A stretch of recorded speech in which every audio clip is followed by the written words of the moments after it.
વડોદરાની માંજલપુર વિધાનસભા બેઠકની પેટા ચૂંટણીના પ્રચારનો અંતિમ દિવસ હોવાથી ભાજપે છેલ્લી ઘડીએ એડી ચૂંટણીનું જોર લગાવી પ્રચાર અભિયાન તેજ બનાવ્યું છે।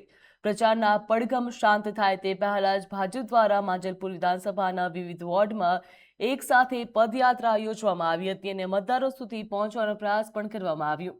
આ પદયાત્રામાં મધ્ય ઝોનના પ્રભારી હિતેન્દ્રસિંહ ચૌહાણ, સાંસદ અને ભાજપ યુવા મોરચાના પ્રદેશ પ્રમુખ ડોક્ટર હેમાંગ જોશી સહિત શહેર જિલ્લાના ધારાસભ્યો, કોર્પોરેટરો, સંગઠનના હોદ્દેદારો મોટી સંખ્યામાં જોડાયા હતા। અલગ અલગ વોર્ડના એક જ સમયે યોજાયેલા આ પદયાત્રા દરમિયાન ભાજપના સમર્થનમાં મતદાન કરવાની અપીલ કરવામાં આવી હતી, જ્યાં ભાજપના ઉમેદવાર સતીશ પટેલે જીતનો વિશ્વાસ પણ વ્યક્ત કર્યો છે। તેમજ જયપ્રકાશ સોનીએ પણ કાર્યકર્તાઓને અંતિમ ક્ષણ સુધી મતદારો સુધી પહોંચવા અને પક્ષના પક્ષમાં વાતાવરણ ઊભું કરવાની અપીલ કરી છે।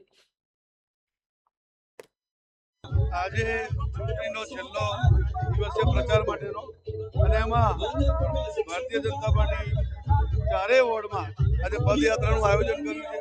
કાર્યકર્તાઓ મોટી સંખ્યામાં ઉત્સાહથી જોડાયા છે અને અમારા ઉમેદવાર સતીશભાઈ પટેલ 30 તારીખે એમને વધુમાં વધુ મતદાન કરીને ભાજપને સૌથી મોટી લીડથી જીતાડવા માટે સૌ નાગરિકોને અમે અપીલ કરીએ।